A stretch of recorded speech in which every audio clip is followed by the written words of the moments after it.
మెదక్ జిల్లా రామాయంపేట మున్సిపాలిటీలో బీజేపీ నాయకులు పార్టీ మండల అధ్యక్షులు నవీన్ గౌడ్ ఆధ్వర్యంలో రైతులతో కలిసి ధర్నా రాస్తారోకో చేపట్టారు. విషయం తెలుసుకున్న పోలీసులు సంఘటన స్థలానికి చేరుకుని రైతులను నాయకులను పోలీసుల సముదాయించే ప్రయత్నం చేయగా కాసేపు వాగ్వివాదం చోటు చేసుకుంది. రైతులు 3 రోజులుగా వేచి చూసిన యూరియా దొరకటం లేదని వారు వాగ్వివాదానికి దిగారు.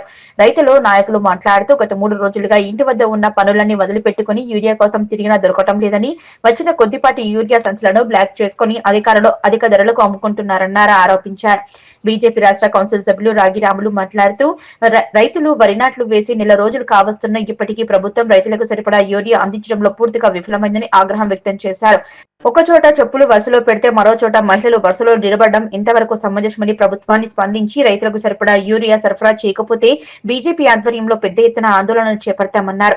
తెలంగాణ రాష్ట్రానికి సరిపడా యూరియా 7.65 లక్షల మెట్రిక్ టన్నుల యూరియా ఈ రాష్ట్రంలో ఉందని, రాష్ట్ర ప్రభుత్వం వ్యవసాయాన్ని పట్టించుకోకుండా వ్యవసాయం మీద అవగాహన లేకనే యూరియా అందివ్వలేకపోతుందని, వ్యాపారులతో రాష్ట్ర ప్రభుత్వం కుమ్మకే కృత్రిమ కొరత సృష్టిస్తుందని మండిపడ్డారు. జిల్లా ప్రధాన కార్యదర్శి శ్రీనివాస్, మాజీ మండలాధ్యక్షులు సుధాకర్ రెడ్డి, మండల ప్రధాన కార్యదర్శి దిలీప్ కుమార్, మండల ఉపాధ్యక్షులు శ్యామ్, కిసాన్ మోర్చా మండల అధ్యక్షులు సంగయ్య, ఎస్టీ మోర్చా మండల అధ్యక్షులు శివ, లాల్ నాయక్, అధ్యక్షులు శేఖర్, బూత్ అధ్యక్షులు నరేష్ నాయక్, రావుల బాలరాజ్, ఏసిరెడ్డి తదితరులు పాల్గొన్నారు. ఈ లారీ వస్తున్నాయి, ఈ లారీ వచ్చారు ఏం చెప్తారంటే వాళ్ళు ఊరియా ఇస్తలేదు. ఆ దుకాణ సిద్ధి రోడ్డు ఇక్కడ ఈ రోడ్డు ఇక్కడ గోమారావు ఆఫీస్కి పంపిస్తుంది. వాళ్ళు ఏం చెప్తారంటే ఊరియా ఇస్తే ఇవ్వము, మరి గంట మందు ఇవన్నీ తీస్తేనే మందు ఇస్తాం. గోమారావు ఆఫీస్ ఇవన్నీ సిద్దిపేట రోడ్డు అట్లా చెప్పారు. దుకాణాల గోమాల్ రియర్ భీమాల్ రియర్ అనుకుంటేనే ఊరియా ఇస్తాం. దోపిడీ చేయడం కాదా, తీసుకోవాలి అది మొత్తం మందు. ఇప్పుడు పైసలు ఊరియా మందులు పైసలు ఉన్నాయి సార్. ఊరియా మందులు పైసలు ఉన్నప్పుడు బకెట్కు గంట మందుకు ముందే తీసిపోయిన గంట మందు మళ్ళీ ఇది తీసుకోపోయి ఆ పైసలు ఉన్నాయి, ఊరియా మందు పైసలు ఉన్నాయి మా దగ్గర. ఏరే మందు తీసుకోవాలంటే ఎట్లా తీసుకోవాలి? ఆ పరసం మోసం ఇప్పుడు వారం అయితే ఖచ్చితంగా ఒక దిన తప్పకుండా హాజరు చేస్తున్నాయి. నువ్వు మాట్లాడు పరిస్థితులు నెలకొన్నాయి. రైతులు రోడ్డు మీదకి వచ్చి వాళ్ళు పంటలు పండించి వాళ్ళు వేసి నెల రోజులు కాలేదు, వాళ్ళకి అవసరం ఉన్న యూరియా కోసం ఈరోజు మొత్తం దుకాణాల దగ్గర, మనము కోఆపరేటివ్ ఆఫీసుల దగ్గర ఆడవాళ్ళు, చిన్నవాళ్ళు చెప్పులు అన్ని పెట్టి కూడా పొద్దుటి నుంచి 2 రోజుల నుంచి ఇదే యూరియా కోసం పడగాపులు కాస్తా ఉన్నారు. మేము రాష్ట్ర ప్రభుత్వాన్ని ఒకటి అడుగుతా ఉన్నాం, మీకు సరిపోయేటంత యూరియా ఈ రాష్ట్రంలో ఉంది, సరిపోయేటంత యూరియా ఈ రాష్ట్రంలో ఉంది. 7.65 లక్షల మెట్రిక్ టన్నుల యూరియా ఈ రోజు ఈ రాష్ట్రంలో ఉంది.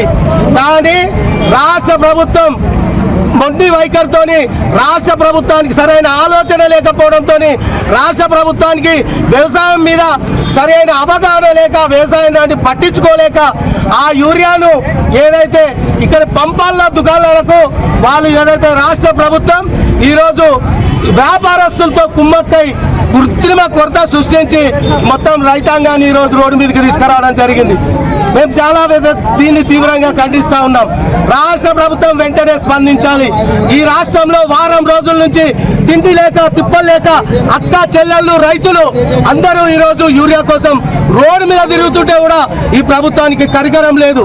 ఈ ప్రభుత్వాన్ని మేము అడుగుతా ఉన్నాం, మీకు సిగ్గుందా అసలు? మీ రాష్ట్రం మీకు అధికారంలో వచ్చేటప్పుడు ఈ రైతాంగం గురించి మీరు ఏం మాట్లాడారు? ఈ వ్యవసాయం గురించి మీరు ఏం మాట్లాడారు? మీ డిక్లరేషన్ లో వ్యవసాయదారులకు ఇస్తానని ఏమిచ్చారని అడుగుతా ఉన్నాం. వ్యవసాయదారులను ఈరోజు రోడ్డు మీద తీసుకొచ్చి మీరేదైతే ప్రభుత్వం రోడ్డు మీదకి తీసుకొచ్చిందో దీని పర్యవసానం ఖచ్చితంగా ఉంటేనే మేము భారతీయ జనతా పార్టీగా రైతుల పక్షాన ఉండి పోరాటం చేస్తామని చెప్పేసి విజ్ఞప్తి చేస్తా ఉన్నాం. నిన్న 3 రోజులే ఇలా నువ్వు అనుకున్నావు, గడ్డ మీద అనుకున్నాం, ఎవరు దుకాణం తీయలేదు తెలం దాకా.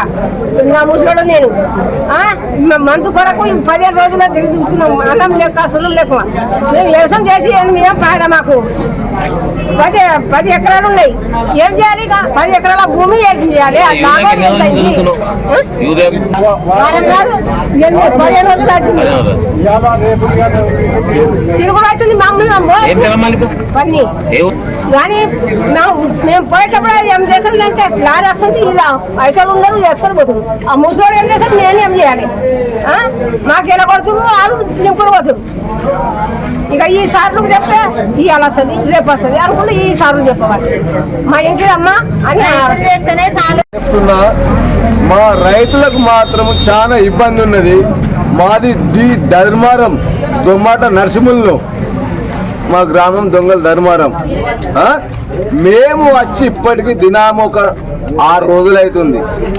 6 రోజుల కూడా ఒక్క సంచి కూడా లేదు మాకు.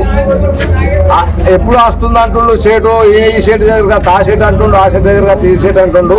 ఇప్పటికీ షారెడ్ మంది కొట్టోళ్ళే మా ధర్మారం పొలం. ఇప్పటికైనా కానీ మేము మళ్ళా ఏ షాపులకు పోయినా కానీ వాడు గంట మండితేనే ఊరే సంచిస్తా అంటుండు. ఆడ గంట మందు ఏ గంట మందు పెట్టిన దానికంటే ఇది మన గవర్నమెంట్ది కాబట్టి మేము ఇంటికి పెడితే మాకు 280 సంచేస్తుందని మేము ఇంటికి వస్తే ఈడ మందు కూడా మాకు దొరుకుతలేదు.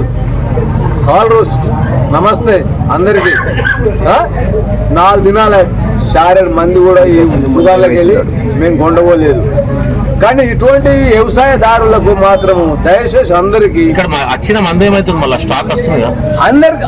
ఇక్కడ వచ్చిన మంది ఏం చేస్తుండ్రో అక్కడికి వెళ్ళి పంపించడానికి ఎరక, ఈడ అమ్మినానికి ఎరక, ఈడ అమ్మినానికి ఎరక, అక్కడికి పంపించడానికి ఎరక. ఈ మందు ఏం చేస్తుండ్రు, వాడు ఓడు పంపిస్తుండ్రు, ఈడ ఓడు అమ్ముతున్నాడు. మా రైతులకు మాత్రము ఒక్క సంచి కూడా దొరకలేదు. ఇది మాత్రం నాది దొంగ ధర్మారం దొమ్మాట నరసింహులను. వీళ్ళు దొంగతనాన్ని అమ్ముకొని మాకు చిట్టి రాసుకుంటా మా జిరాక్సులు తీసుకొని చెత్తబుట్లు వారేస్తున్నారు. ఈడ అలా ఉన్న వెనుక చెత్తబుట్టిలా మా జిరాక్సులు చిట్టి మాత్రము మాకు ఒక్క సంచి కూడా ఇస్తలేరు. వీళ్ళు పక్క దొంగలు, వీళ్ళు దొంగలే, పంపించిన వాళ్ళు దొంగనే. మాకు మాత్రం షారెడ్ మందు 4 దినాల కోలే తిరిగి ఎట్లను గోదలను గొడ్డను బర్రెను గాడ కట్టేసుకొని వచ్చినా కానీ ఆడళ్ళ మొగోళ్ళము ఇగో మా అక్క మా చెల్లె మా అమ్మ ఆగిన అందరం వచ్చినా కానీ షారెడ్ మందు కూడా ఉంటాం. ఇప్పటికి 5 రోజులు అవుతుంది వచ్చి. కానీ ఇటువంటి దొంగ సాక్షులు మాత్రము బంద్ చేసుకోండి. మా రైతులు మాత్రము దయచేసి మాకు రక్షణ కల్పిండ్రి. మీ పెద్ద సార్లు కావచ్చు, మేము చదువుకోలేదు,